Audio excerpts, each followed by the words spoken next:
Hi అండి, welcome back to our channel. ఈరోజు మన వీడియోలో చాలా టేస్టీగా ఈజీగా ఒక మంచి స్వీట్ రెసిపీని చూపించబోతున్నాను. చాలా జ్యూసీగా ఉంటుందన్నమాట.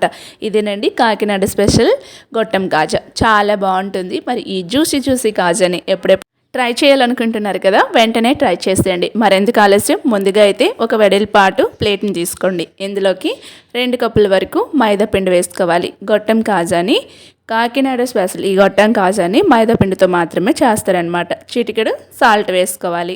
నెక్స్ట్ చిటికెడు బేకింగ్ పౌడర్ వేసుకోవాలి. సో బేకింగ్ సోడా అయినా సరే. 2 టేబుల్ స్పూన్ వరకు పెరుగు తీసుకోండి. ఇలా పెరుగు వేసిన తర్వాత 2 చుక్కల వరకు నిమ్మరసాన్ని ఇలా వేసుకోవాలి. ఇవన్నీ వేసుకున్న తర్వాత ఒకసారి చేత్తో చక్కగా మిక్స్ చేసేసుకోండి. ఈ విధంగా అంతా బాగా కలిసే విధంగా మిక్స్ చేసేసుకోవాలి. అంతకంటే ముందుగా మీ అందరికీ చిన్న రిక్వెస్ట్ అండి, వీడియోని ఎక్కడ స్కిప్ చేయకుండా ఎండ్ వరకు చూడండి. మన ఛానల్ని ఇప్పటివరకు ఎవరైనా సబ్స్క్రైబ్ చేసుకోకపోతే సబ్స్క్రైబ్ చేసుకోండి. అలాగే ఈ గొట్టం కాజా మంచి క్రిస్పీగా రావాలనుకుంటే 2 టేబుల్ స్పూన్ వరకు గోధుమ రవ్వని వేసుకోండి. ఉప్మా రవ్వ అంటాం కదా అది. ఇంకా ఇందులోకి నేను నెయ్యి కానీ డాల్డా కానీ వేసుకోవాలి. నేనైతే ఇక్కడ డాల్డాని తీసుకున్నానండి. ఇది చిన్న కప్పుతో ఒక 1/2 కప్పు వరకు వేసుకోవాలి. ఇవన్నీ వేసుకొని చక్కగా మిక్స్ చేసుకోవాలి. పిండి అయితే ఇలా మిక్స్ చేసిన తర్వాత కొంచెంగా వాటర్ని వేసుకొని మరీ గట్టిగా ప్రెస్ చేయకుండా వేళ్ళతో ఈ విధంగా మనం చుట్టూ తిప్పుకుంటూ చపాతీ ముద్దలాగా కలిపి పెట్టుకోవాలన్నమాట. సో నేను వీడియో క్లిప్లో చూపిస్తున్న విధంగా ఈ విధంగా చేసుకోవాలి. వాటర్ అనేది ఒకేసారి వేసుకోకూడదు, కొంచెంగా వాటర్ని వేసుకోవాలన్నమాట. సో ఈ విధంగా ఇలా చేతితో మన స్టిక్ అవుతూ ఉంటుంది, చూసారు కదా. ఇలా స్టిక్ అవుతూ ఉంటే దీన్ని పైకెత్తి కిందకి ఇలా కొడుతూ ఉండాలన్నమాట. మనం ఎంతవరకు ఇలా చేస్తే ఈ గొట్టం కాజా అనేది అంత బాగా వస్తుందన్నమాట. చేత్తో ఇలా తిప్పుకుంటూ ఒక 5 మినిట్స్ పాటు దీన్ని ఇలా రొటేట్ చేస్తూ ఉంటే ఈ కాజా చాలా బాగా మనకి రెడీ అవుతుందండి. సో ఈ విధంగా చేసిన తర్వాత 2 స్పూన్ల వరకు నెయ్యి వేస్తున్నాను అనమాట. మనకి చేతికి బాగా స్టిక్ అవుతూ ఉంది అనుకుంటే నెయ్యి అయితే ఒక 2 టేబుల్ స్పూన్ల తీసేసుకొని వేసుకోవాలి. ఇలా వేసుకొని పైనుంచి కిందకి ఇలా కొడుతూ చేసుకోవాలన్నమాట. ఈ విధంగా ఇలా మాలిష్ చేయడం వల్ల ఈ కాజా చాలా బాగా వస్తుంది. ఇంత సాఫ్ట్గా కలిపి పెట్టేసుకొని దీనిపైన మూతను పెట్టేసి పక్కన పెట్టేసుకోండి. ఇప్పుడైతే ఈ షుగర్ సిరప్ని తయారు చేసుకుందాం. ఇక్కడ 2 కప్పుల మనం పిండి తీసుకున్నాం కాబట్టి ఇప్పుడు ఇందులోకి 2.5 కప్పుల వరకు పంచదార వేసుకోండి. 1/2 కప్పు వరకు వాటర్ వేసుకోండి. నేను 2 కప్పులు పంచదార, ఇప్పుడు 1/2 కప్పు వేస్తున్నాను అనమాట. సో 2.5 కప్పుల పంచదార అయితే ఎగ్జాక్ట్గా సరిపోతుందన్నమాట. పంచదార వాటర్ లెవెల్లోకి వచ్చేంత వరకు కూడా ఈ విధంగా కలిపి పెట్టుకోవాలి. సో ఇది మనకి గులాబ్ జామ్ పాకం కంటే కొంచెం లైట్గా వస్తే సరిపోతుందన్నమాట. సో మంచి ఫ్లేవర్ కోసం ఇలాచీ పౌడర్ని వేసుకోండి. పెద్దగా పాకం రావాల్సిన అవసరం లేదు. 2 వేళ్ళు ఇలా ప్రెస్ చేస్తే కొంచెం స్టిక్కీగా అనిపిస్తుంది అంటే చాలండి, పాకం వచ్చేసినట్టే. ఇంకా మరీ ఎక్కువ పాకం అయితే తీసుకోవాల్సిన అవసరం అయితే లేదు. సో ఈ విధంగా చేసుకున్న తర్వాత ఈ పాకం అనేది క్రిస్టలైజ్ అయిపోకుండా 2 చుక్కల నిమ్మరసాన్ని వేసుకొని మరలా ఒకసారి కలిపి పెట్టుకొని దీనిపైన మూతను పెట్టేసి పక్కన పెట్టేసుకోండి. సో పాకం అయితే రెడీ అయిపోయింది. ముందుగా మనం పిండి కలిపి పెట్టుకున్నాం కదా, ఇప్పుడు ఆ పిండిని చూద్దాం. పిండి అప్పటికంటే మరింత సాఫ్ట్గా చాలా చక్కగా తయారైపోయింది. సో ఈ పిండిలోకి కొంచెం పొడి పిండి వేసుకొని దీన్ని నేను 2 భాగాలుగా చేస్తున్నాను అన్నమాట. ఈ విధంగా 2 భాగాలుగా మనం డివైడ్ చేసుకోవాలి. అందులో నుంచి ఒక భాగాన్ని తీసుకొని చక్కగా నీట్ చేయాలి.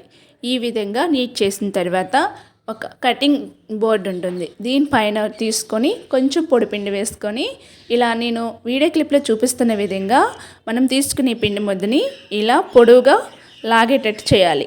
ఇలా చేసిన తర్వాత మధ్యలోకి చేత్తో నేను వీడియో క్లిప్లో చూపిస్తున్న విధంగానే చేయాలి. సో చూసారు కదా, ఈ విధంగా చేయాలి. మిడిల్లోకి చేసి ఇలా మలిసేయాలన్నమాట. ఇలా చుట్టూ కూడా ఇలా పెట్టేసుకోవాలి. సో ఈ విధంగా పెట్టేసుకోవాలి. ఇది ఎక్కువ ఏం షేప్ రావాల్సిన అవసరం లేదండి. సో ఈ కాజా చాలా టేస్టీగా ఉంటుందన్నమాట. ఈ విధంగా చేసిన తర్వాత చిన్న పీసెస్గా కట్ చేసేసుకోవాలి.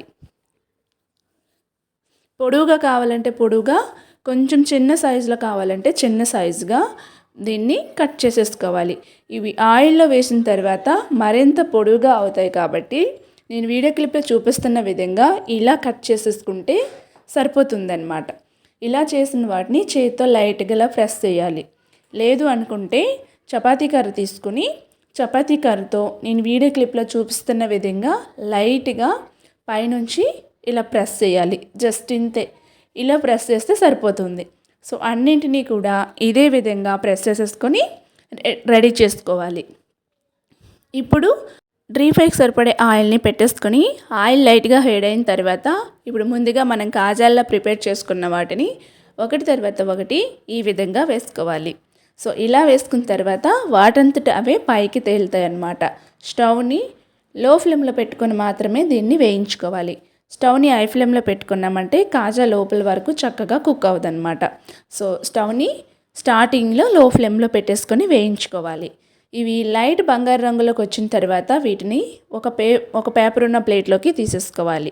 రెండో వాయి కింద వేసుకొని అవి కూడా అదే వరకు ఫ్రై చేసుకొని ఈ విధంగా లైట్గా ఫ్రై చేసేసుకొని తీసేసుకోవాలి. ఇప్పుడు మళ్ళీ ఆయిల్లోకి వేసేసుకొని మంచి కలర్ వచ్చేంత వరకు వేయించుకోవాలి. ఇలా డబుల్ డీప్ ఫ్రై చేయడం వల్ల కాజా అనేది చాలా క్రిస్పీగా లోపల వరకు చక్కగా కుక్ అవుతూ జ్యూసీగా చాలా బాగా వస్తాయన్నమాట. సో నేను చెప్పే విధంగా ఎలా చేస్తారంటే కాజాలు చాలా బాగుంటాయండి. సో ఇవి కూడా మంచి కలర్ వచ్చేంత వరకు వేయించుకొని ఒక పేపర్ ఉన్న ప్లేట్లోకి తీసేసుకొని షుగర్ సిరప్లోకి ట్రాన్స్ఫర్ చేసుకోవాలి. షుగర్ సిరప్ అనేది గోరువెచ్చగా ఉండాలి.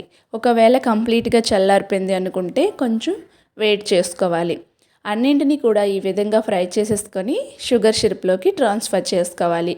ఇలా చేసుకొని ఒక హాఫ్ అన్ అవర్ పాటు అలా ఉంచేసుకున్నామంటే షుగర్ని బాగా ఈ కాజా అనేది అబ్జర్వ్ చేసేసుకొని జ్యూసీగా తయారవుతుందన్నమాట. అన్నింటినీ కూడా నేను వీడియో క్లిప్లో చూపిస్తున్న విధంగా ఇలా ఫ్రై చేసుకొని షుగర్ సిరప్లోకి వేసుకొని ఇలా గరిటతో ఇలా ప్రెస్ చేస్తూ ఉంటే చక్కగా జ్యూసీగా వస్తాయన్నమాట. సో దీన్ని 1 అవర్ పాటు నేను అన్నింటినీ కూడా వేసేసుకొని అలానే ఉంచేసాను. 1 అవర్ తర్వాత ఇప్పుడు మీకు తీసి చూపిస్తానండి.